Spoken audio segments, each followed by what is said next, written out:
네, 다시 한번 검수완박법에 대한 헌법재판소의 판단을 좀 더 분석해 보겠습니다. 지난해 검찰 수사권을 대폭 축소한 국회 이른바 검수완박 입법에 대해서 헌법재판소가 법무부와 검찰의 권한쟁의 심판 청구를 각하했습니다. 네, 국회 법제사법위원회에서 국회의원의 법안 심의 표결권이 침해당하긴 했지만 그럼에도 법안 자체가 무효는 아니라고 판단했는데요. 김성훈 변호사와 함께 오늘 헌법재판소 선고 내용 자세히 알아보겠습니다. 어서 오십시오. 네. 안녕하세요. 이 시간쯤 되면 두 가지 심판 모두 끝났을 줄 알았는데 일단은 두 번째 사건에 대한 선고가 지금 선고를 발표하는 그런 순간입니다. 네, 아까 김다현 기자가 설명을 했는데 자, 크게 보면 절차와 위헌에 관한 얘기였고 좀 더 들어가면 수사권 축소가 헌법과 법률의 위배인가, 입법부가 충분히 결단해서 재량으로 할 수 있는 그런 영역인가의 판단이었는데 판단이 이렇게 나왔거든요. 인용도 나오고 각하도 나오고 기각도 나왔습니다. 한 가지씩 좀 짚어보겠습니다. 먼저 국민의힘에 대한 것은 권한은 네, 좀 설명해 주시죠. 네.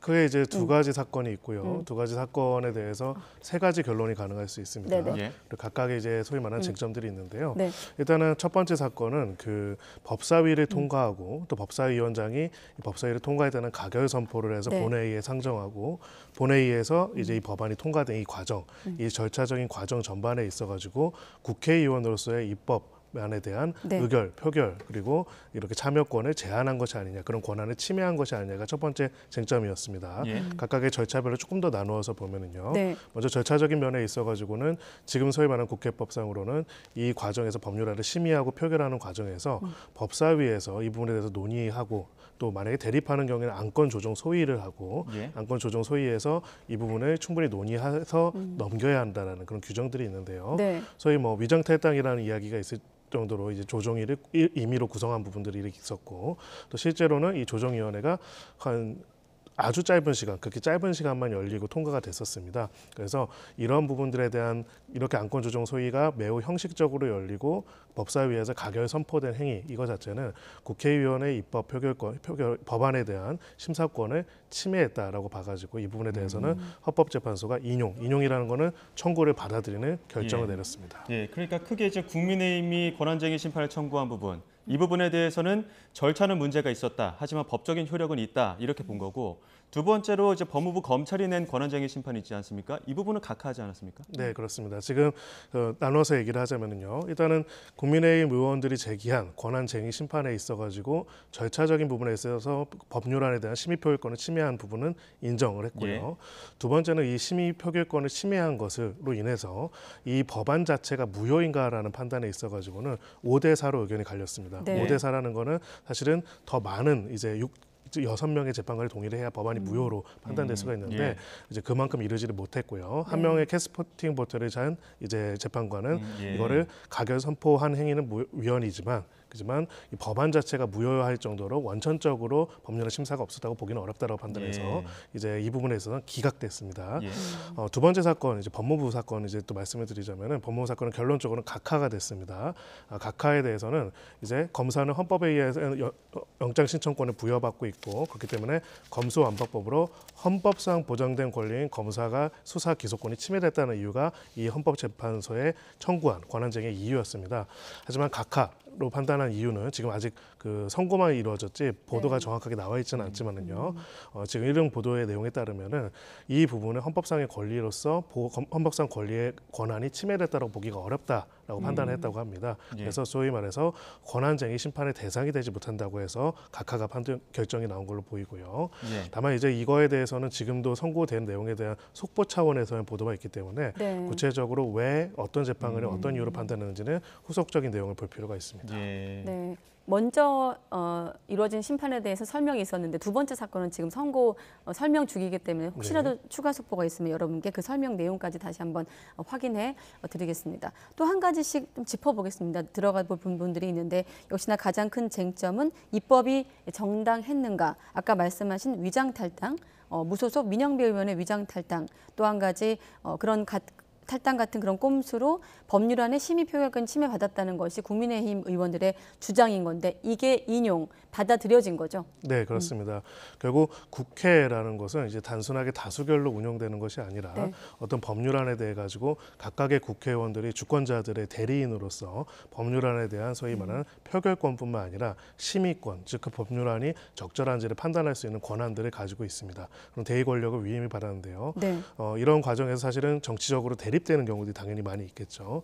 현재 국회법의 내용은 이렇게 대립되는 경우에도 일방적으로 이 부분을 상정해서 처리한다기보다는 적어도 법사위 논의 과정에서나 이런 논의 과정에서 소수당의 의견들을 반영할 수 있는 구조들을 만들고 있고요.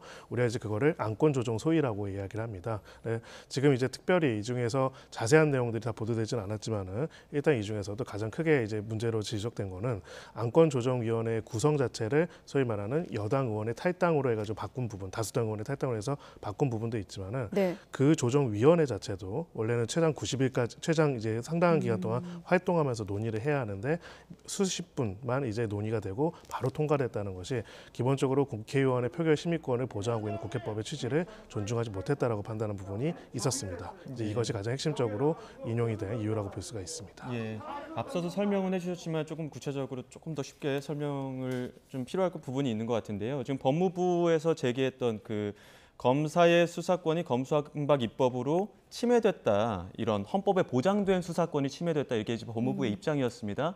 그런데 지금 헌법재판소에는 각하를 했는데 아직까지 설명이 나오진 않았지만 이 과정에 어떤 배경이 있다면 어떤 것들이 있었을까요?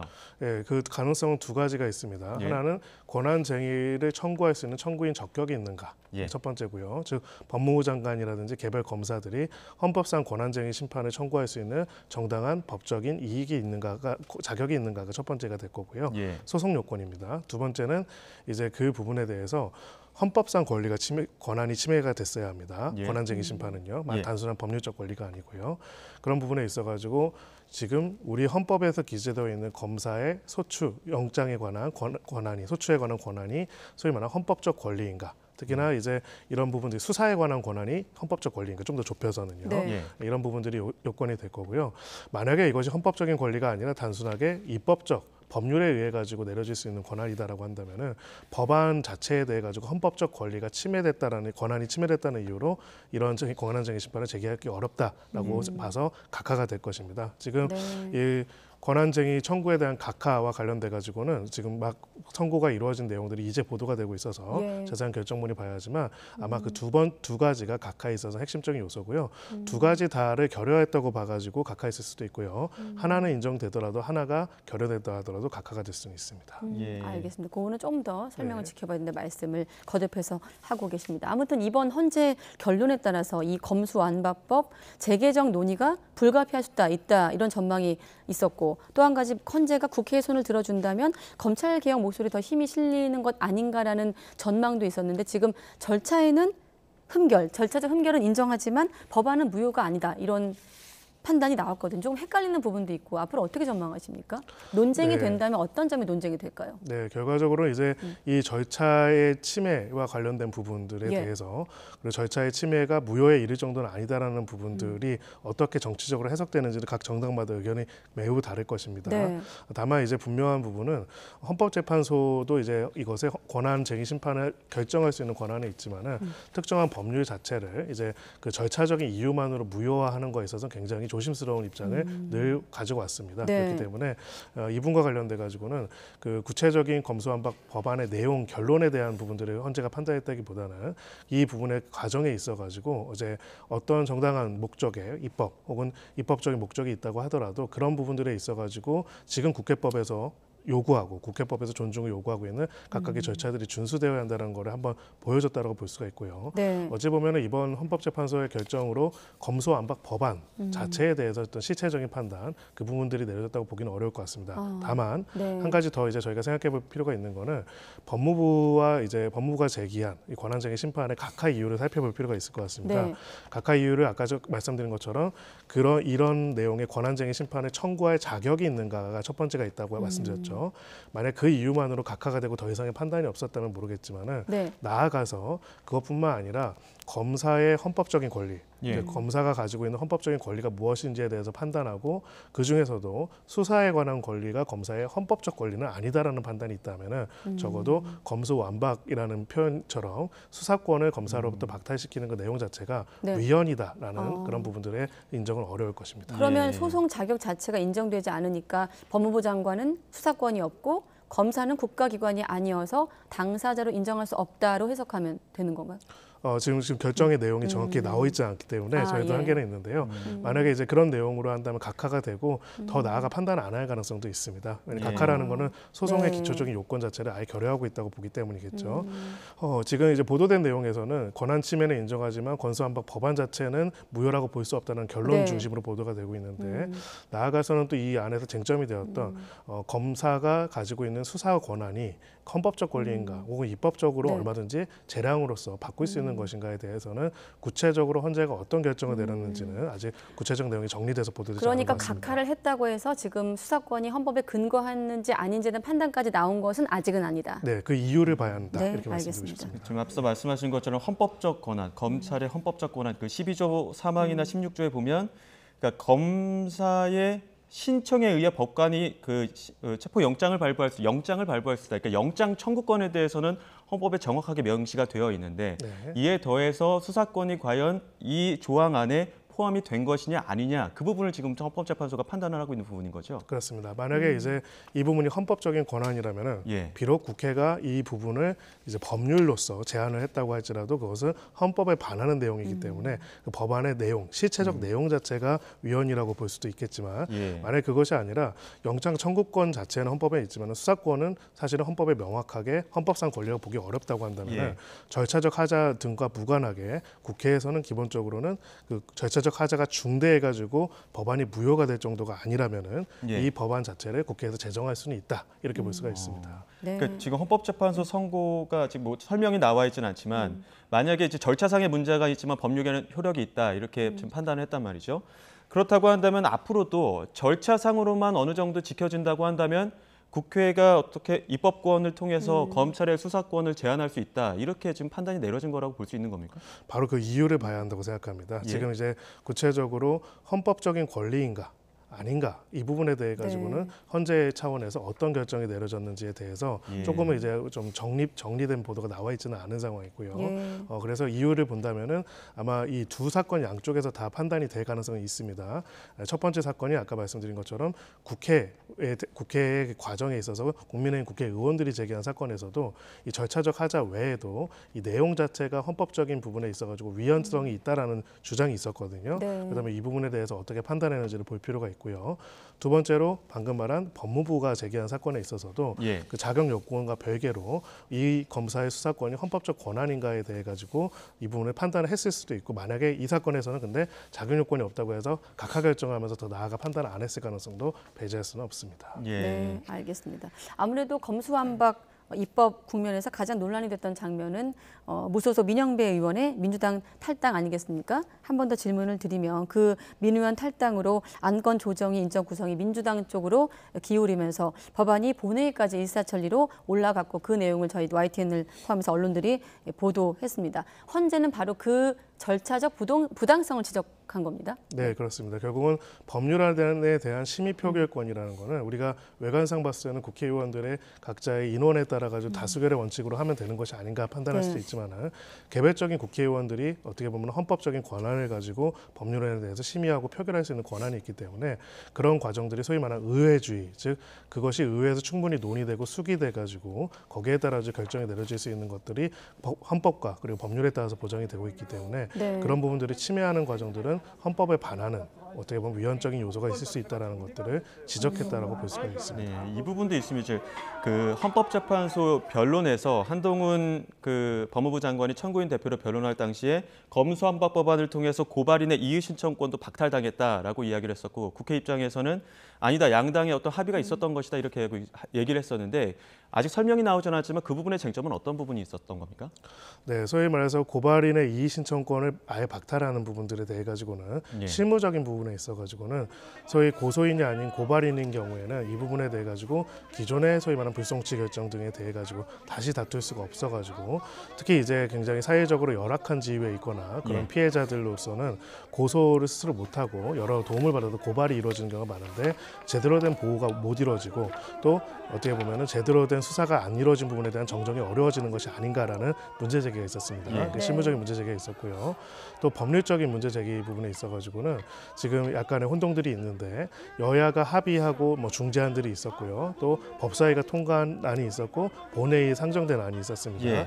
결국 이제 만약에 법사위에서 가결 선포된 안과 본회의에서 최종적으로 통과된 안에 차이가 있다면 기본적으로 법사위를 거쳐가지고 그 내용대로 본회의에서 표결을 해야 하는데 이 절차 자체가 위법이 아닌가라는 위헌이 아닌가라는 문제 제기가 있었습니다. 그래서 이 부분에 대해서도 헌재가 어떻게 판단하는지 볼 필요가 있습니다. 네, 알겠습니다. 다시 한번 정리하면 이번 권한쟁의 심판은 두 가지였고요. 하나는 국민의힘 의원들의 권한을 침해한 건 맞지만 검수완박법 법은 유효하다. 또 한 가지 법무부와 검사들이 제기한 심판에 대해서는 각하 결정이 나왔지만 결정문을 좀 더 참고해야 되겠다까지 저희가 확인을 하고 있습니다. 검사들의 수사권 침해 여부에 대한 판단은 아직 나오지 않은 상황. 자, 변호사님, 이번 어떤 헌법재판부의 판단을 앞두고 그러니까 국회를 우리 정치인들이 고도의 자율성을 가진 곳 이렇게 표현을 하지 않습니까? 그런 부분에 대한 판단은 좀 존중을 받은 거라고 보십니까?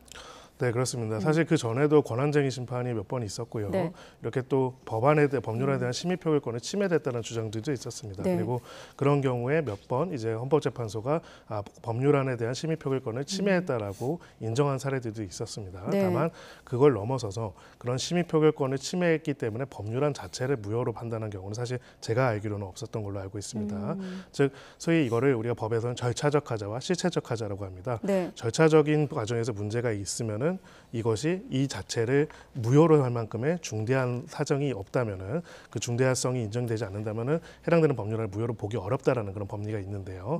결국은 이제 절차적인 하자 부분들을 지적을 하면서도 그렇다고 해도 국회를 어쨌든 통과한 법률안을 절차적 하자만의 이유로 헌재가 무효로 만드는 것에 대해서는 늘 헌재는 매우 신중한 태도를 취해왔다는 것들을 이번에 다시 보여줬다고 볼 수가 있고요. 다만 이제 구체적으로 이 과정에 대한 각각의 이유가 더 궁금합니다.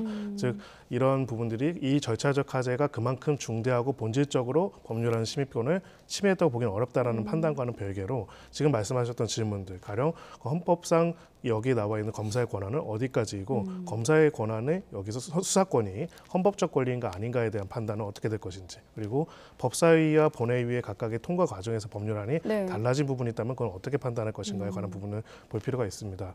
마지막으로는 한 가지 또 흥미로운 거는 비록 법률안 자체에 대해서는 이제 위헌이 아니다, 무효로 아니라로 판단했지만은 그 비율이 굉장히 첨예했습니다. 5대 4였죠. 이 정도면은 그러면 헌재의 기준의 태도를 보자면은 헌법재판관 중에서 상당히 많은 재판관이 이 부분에 대해 가지고 그 절차적 하자의 중대성이 좀 심각하다라고 보셨다는 걸로 보입니다. 네, 변호사님 추가적으로 지금 법무부가 청구한 권한쟁의 심판은 각하 결정이 나왔지만 지금 수사권 침해에 대한 어떤 위헌 여부에 대한 판단이 나올지는 아직 모르는 상황이라고 하셨잖아요. 만약에 판단을 하지 않는다면 어떤 좀 혼란이 있을까요? 네, 결국은 이제 또다시 이 수사권이 검사의 수사권이 헌법상 권리인지에 대한 논쟁이 벌어질 걸로 보입니다. 그래서 저희가 봤을 때는 법무부가 제기한 안 외에도 또 국회의원, 국민의힘 의원들이 제기한 그 청구에 대해 사건에서도 그러한 이유들에 대한 판단들이 일부 나오지 않을까 하는 생각이 들고요. 구체적으로는 결정문에서 그 부분에 대해서 판단을 안 하더라도 보충적인 의견으로서 재판관들이 의견을 내는 경우가 있습니다. 그런 부분들까지 같이 다 살펴볼 필요가 있을 것 같습니다. 자, 이번 판단 이후 또 궁금해지는데 방금 전에 이제 한동훈 장관의 모습이 나갔는데 검수완박 입법 이후 나온 게 법무부의 시행령이었거든요. 이번에 헌법재판소 판단의 시행령에 대한 부분은 아마 없을 것 같은데 자, 어떻습니까? 추후 어떤 영향이 있을까요? 이 모법, 상위법과의 충돌 이런 논란도 있던데 변호사님은 어떻게 예상하십니까? 네, 결국은 어찌 보면은 이 부분과 관련돼서 정치적인 갈등이 또 더 심화되지 않을까 하는 생각이 듭니다. 결국은 이제 법안 자체가 무효가 되지는 않았기 때문에 일단 지금 국회 구성상 이 법률안 자체는 계속 유지가 될 것인데 이 법률안 자체에 어찌 보면 입법 과정에 있어서의 절차적 정당성에 있어가지고는 헌재 입장에서는 이 부분에 대해 가지고 문제가 있다라고 판단된 부분이 있기 때문에 법률안에 반하는 시행령이기 때문에 이거 자체가 문제다라고 하는 그 민주당의 입장과 그다음에 어쨌든 간에 이 법률 자체가 이렇게 입법적으로 재판관 한 명의 의견만이 이제 갈렸을 정도로 한 명만 더 했다면은 무효가 될 정도로 절차적 중대한 하자가 있기 때문에 네. 이거를 이런 하자가 있는 법률안을 그대로 지금 시행할 수는 없다라는 그런 소위 말하는 여당 쪽의 입장이 계속적으로 대립할 것으로 보이고요. 네. 그리고 이 과정에 있어가지고 사실은 반대로 오히려 이런 갈등이 심화되는 거가 별개로 헌법재판소의 메시지는 분명합니다. 네. 예, 그러니까 국회와 헌법에서 정하고 있는 우리 헌법과 국회법에서 정하고 있는 의회주의를 복원하라는 것이죠. 예, 법률안의 심의에 있어가지고 정당성에 대해서 서로 입장이 다르더라도 소수당이라도 뭐 다수당이라도 각각의 절차를 지켜가지고 충분히 논의하는 것들 그렇게 하지 않으면 그것이 우리 헌법에 반한다라는 것이 지금 메시지라고 볼 수 있습니다. 예. 권한은 침해했지만 법의 효력은 유지된다. 여러 가지 좀 후폭풍도 예상되고 전국이 좀 시끄러울 것 같긴 한데 아직은 여야 반응이 들어온 건 없고 추가적으로 들어오면 결정문 내용과 함께 여러분께 속보로 알려드리겠습니다. 네, 김성훈 변호사와 함께 오늘 헌법재판소 선고 내용 분석해봤습니다. 고맙습니다.